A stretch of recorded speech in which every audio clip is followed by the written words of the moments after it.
Well, welcome to Internet W233. I think you're going to enjoy this class, and I'd like to spend a few minutes kind of acquainting you with the class, some of the features of it, and some of the special features of Blackboard Learn. Here's what we'll talk about over the next few minutes. I'd like to talk about my own background, just so that you rest assured that I really do know what I'm doing here, okay? And I'd like to talk about the course overview, sort of familiarize you with the course, the way the structure works. I'd like to talk about Twitter for a minute. I'd like to tell you about my office hours. And most of all, I'd really like to tell you about the secrets to success in this class. And then also I'll give you a few tips on navigating Blackboard Learn. Briefly, I started my career as a writer with the United States Army. I went into the Army in 1969 at Fort Bragg, North Carolina for my basic training. And then I was sent to Fort Monmouth, New Jersey for a signal course school in photography. And then after that, I got sent to Europe, where I was an editor of a small newspaper at a very, very large material command, where we did all the supplies for the nuclear bases and that kind of thing throughout Germany. It was a very interesting time. I worked for Stars and Stripes. I did a lot of traveling. My wife was with me, so we got to see a lot of Europe. And I got to interview many, many very, very interesting people about the Vietnam War, about World War II, and just learned a lot about the way the world works during my time in the Army. And I certainly appreciate those of you who are veterans, and those of you who have veterans in your family, and those of you who have a vested interest in knowing more about veteran affairs. Those of you who do not serve, that's fine too. I'm glad for you. Okay, it's very, very difficult. It's either way, I think it just kind of impacts the way I am as a teacher, but certainly not as the way I grade or anything like that. After that, I had a really, really interesting career as a journalist for a small newspaper in Indiana. I got to do a lot of traveling. I got to be president of the Hoosier State Press Association Board of Directors, got to sit with people like Dan Quayle, got to meet some very, very famous photographers and writers, that kind of thing. Interviewed a lot of different people. Some of the places I've been as a photojournalist that's really kind of broadened my view on the way the world works. I've been to southern Mexico during the Zapatista rebellion there.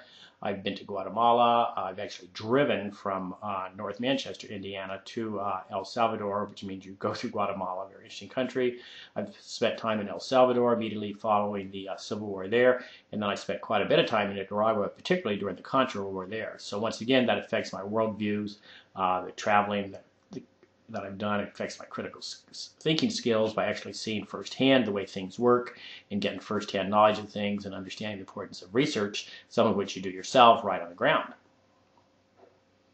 I feel that I'm well trained to teach this course and to assess you fairly and accurately and in a way that helps you. I've got my BA from Duke University in sociology and English, and of course it's a very, very rigorous school, as you know. And then I have my master's degree in composition theory and American literature from IPFW. And I want to tell you that I really enjoyed being a graduate student at IPFW. It was a second career for me, midlife career change. I was kind of burned out from teaching from journalism all those years, and I was ready to do something different but related at the same time. And IPFW Graduate School is a perfect fit for me. It's a terrific English department, and I learned a lot about teaching. I learned a lot about writing. I learned a lot about students because I was a student myself. That said, I've been teaching for IPFW since the year 2000. I probably first went online about 2003 with W131, and then maybe a year or two later I started teaching W233 online. I've taught these classes face-to-face. I've also taught them at the Warsaw Center, and now I teach 131 and W233 exclusively online, which I really enjoy, by the way. The course goals for this class are well beyond sort of your high school goals for grammar and issues like that. We're stressed a lot, or looking for hidden meaning, that kind of thing. In college, you spend more time with critical thinking skills. Not that you didn't do that in high school, I'm sure that you did. Critical reading skills, good communication skills, and writing and presenting supported positions. And what all this means is that it's designed to help you become a more fully actualized citizen, a more fully actualized significant other, a more fully actualized parent, that kind of thing, where you're in charge of making your own decisions because you know how to find the good knowledge that helps you make good decisions, okay? And it's not so much about thinking outside the box, it's about thinking beyond the box, all right? It's about getting experience firsthand, it's about knowing where to look for information, knowing how to analyze information, and then, of course, how to present that analysis. So you'll hear me in this course talking a lot about critical thinking. You'll hear me a lot talking a lot about research. You'll hear me talking a lot about supported positions, all right? Everybody has an opinion, and therefore opinions aren't worth anything. But when you come to supported position, where you've done the research, where you've had the experience, to arrive at a position that's fully supported by the way the world really works, then that's something valuable that you have to author. And we call that analysis. We call that presenting supported positions. Your opinion actually has value in that case. A mere opinion just based on what you've heard somebody else says or just where you quickly make up your mind, that doesn't have any value. So this course is all about teaching you kind of like value-added thinking. W233 is divided into 4 sequence learning units. It's absolutely critical that you stay up to date with the course structure, that you do the work, that you do it on time, because everything's sequenced and all your skills build upon the previous skills, and the whole paper unfolds, the whole research paper unfolds over the length of the course. It's only a 10-page paper, but you're going to write about another 20 or 24 pages along the way, okay, trust me. First unit is finding a topic. These units are all multiple weeks long, okay? You have to check the course calendar for the exact dates. First thing we do is we help you find a topic. I work very hard on this. I work with you to find the topic that fits you. You get to choose a topic for your paper. Then you'll also have what I call a learning journal, and I'll talk about that in a minute. They help you engage the material. They help you write a better research paper, and I get a chance to kind of look at your writing along the way. The next unit is, I call it finding a focus, because a topic is not the same thing as a focus. You can't cover a topic in 10 pages, but you can cover a small slice, a specific focus of that topic in 10 pages. 10 pages is not enough to cover a topic like global warming, okay? You need thousands of pages. But in 10 pages, you can cover one tiny slice of that. So that's what we do in Unit 2. We help you find a focus for your paper. And then we also have another learning journal where, once again, you get a chance to engage the reading material. After that, we actually start preparing the draft. Along the way, you've got to do your research. You'll create an annotated bibliography from library research. This is not a Google paper. This is not a Wikipedia paper. You'll also prepare a PowerPoint, and some students have mixed reactions to this. But PowerPoint is an organizational tool, plus I also think it really helps you think out loud, think visually, all right, so to speak. And it gives you a chance to kind of share your material, share your project with the rest of the class in a very visual format, all right? And then, of course, we'll peer review the draft, and once again, I get multiple responses for that. Good peer review works really well, bad peer review works really poorly, okay? And it's always a crapshoot, pardon the French on that. But once again, the purpose of peer review is sometimes a little submerged. The purpose of peer review is for you really to look at somebody else's paper and judge your own writing off of other people's writing. It gives you a chance to think about your own writing. That's what good peer review does. Okay, and I'll talk more about that throughout the length of the class. Then you'll finally, last but not least, turn in a thoroughly revised paper to me that I'll assess, send back to you, so you make one more revision. Then there's also a reflective final exam. So there is a lot of writing in the class, but the research paper itself is just 10 pages long, plus, of course, the works cited list.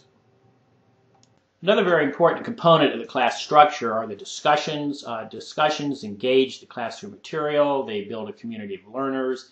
They help prepare you for some of the writing assignments. They practice critical thinking because I engage you in some pretty serious topics, all right? And then to make sure that you actually do engage each other as students, that you do listen to, pay attention to what I have to chime in on the discussions, I require, if you want a good grade, I require that you make 4 individual posts to each discussion topic. And I'll talk more about that in the weekly overviews and explain that to you.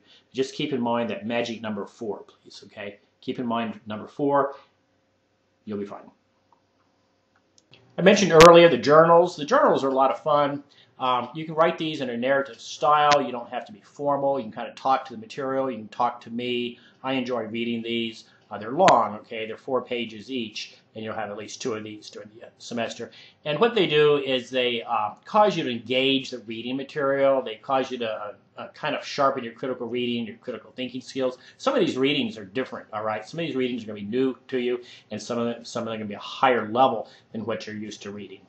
But the real goal, of course, is to help you prepare to write a college-level research paper. This is not a book report. This is not a compilation of a lot of material. This is actually a critical analysis of your own research. And to get to that point, you need to be doing the readings that I present in the learning modules. And then by doing the journals, I ask questions that you write about in your journals about the readings. So it gives me a chance to see how well you're engaging the material and also to look at your writing skills. Twitter is a fun feature of the class. It's not required, but it's a great little tool. I love Twitter, and what I do is I help you set up Twitter accounts. It's over on the left-hand side in the blue menu bar, blue menu columns over there, and I give you all the information there how to set up a Twitter account. You don't necessarily have to have a cell phone. You don't have to follow me on your cell phone. You can just follow me on your computer if you want. I check my Twitter account multiple times daily. It's a lot easier to get into Blackboard or whatever, and I just find out kind of what's going on. So what I'll do is I will send you, I'll tweet you, all right, every time I post a new video like this one, every time I send you some email, or whenever I finish grading your journals, that kind of thing. So I'll tweet you, and that way you'll instantaneously know if you should be getting to Blackboard to see what I've actually done. In other words, it helps you stay in touch with the class, helps you kind of keep on top of the rolling nature of the course, the new things I add to it weekly, sometimes daily. I do maintain office hours, okay? You can always get a hold of me. I maintain office hours by appointment. I'm available Mondays through Friday, all right, just normal business hours. All you have to do is use Blackboard, the mail feature in Blackboard. Say, hey, Mr. Weller, could we meet this week? Here are a couple of times I could meet at. Then I'll get back with you and tell you the time I'd like to meet. And then you can download Skype. It's a free download to your computer. If you don't have a camera, that's fine. You can just use the audio function, but you'll be able to see and hear me, okay, because I do have a camera. So it's a great way to do office hours. There are no stupid questions, all right, but I do like for you to research the answer yourself first. Make sure you've looked at the material. Make sure you've looked at the weekly over video. Don't just come out of left field and say, hey, I've been gone for 3 weeks and I'd like to talk to you. Would you teach me the class and teach me everything I missed? You know, it doesn't work like that. This class is not that much different than a face-to-face class. Don't forget, okay? You're expected to do the work. You're expected to do it on time. You're expected to get in here weekly, multiple times weekly. You're expected not to fall behind, all right? So, but I am here to help you with kind of the strategic questions. If you want to brainstorm something with me, that kind of thing, then please do visit with me in Skype. As I said, you don't need a camera. And if you'll look on the office hours button to the left of the page, you'll see that you just click there and that gives you all the details on how to deal with Skype and that kind of thing. Okay, here are the secrets to success. Treat this as a Tuesday-Thursday class, okay? Make sure you're spending at least 2.5 hours a week noodling around in Blackboard, doing the readings, doing the discussions, listening to the lectures, taking some of the interactive quizzes, that kind of thing. Make sure you're doing the work all week long. Do not wait until Sunday or Monday evening to do the work. You'll fail. You really will, okay? So make sure you're treating this as a regular class. I say Tuesday-Thursday class because your assignments are due on Monday nights with a grace period till 9 a.m. Tuesday morning, just like you're going to walk into class Tuesday morning with your paper or prepare to do the discussions, whatever, okay? The other secret of the class is don't be late. You know, I get so tired of excuses about being late, that kind of thing. I can tell who's pulling my chain, that kind of stuff.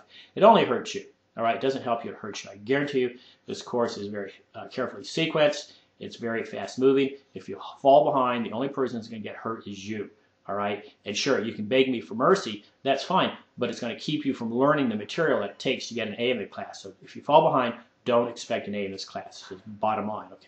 Get your work in on time. As you know, if you've looked at the syllabus by now, I don't accept late work unless there's an emergency situation, all right? And even in that case, you might be falling behind. So I can't help you get a good grade if you fall behind. That's how it works. So please treat this as you would a face-to-face class. Get into Blackboard multiple times weekly. And I should tell you, Blackboard tracks you, okay? I know how many hours a week you work in here. I know how many times you access the course. I know how many times you access the lectures, that kind of stuff.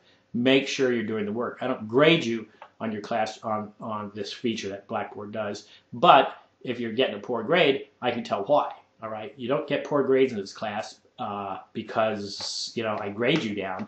You get poor grades in this class because you don't do the work, you don't learn the material, and it shows up in your assignments, all right? It really isn't rocket science.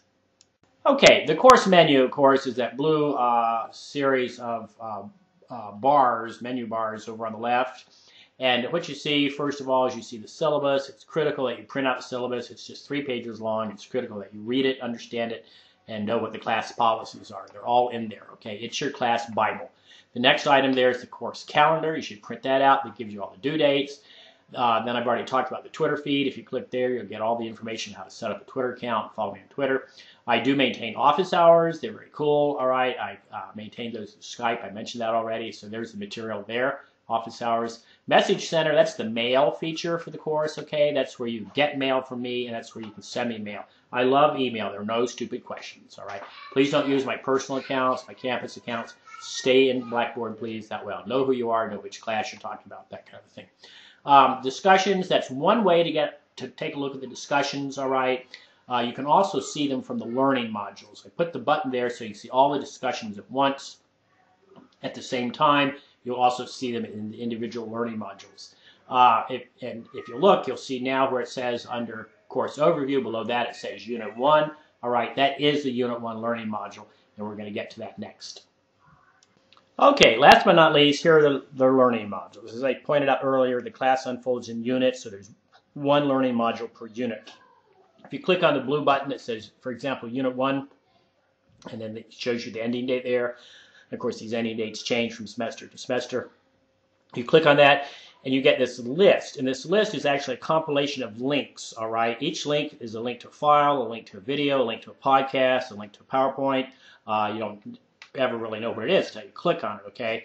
So you have to acquaint yourself early in the unit, like, Monday or Tuesday, exactly what's in the learning module. And then you have to get an idea of what's due when, and everything that you need to know is in the learning module, okay?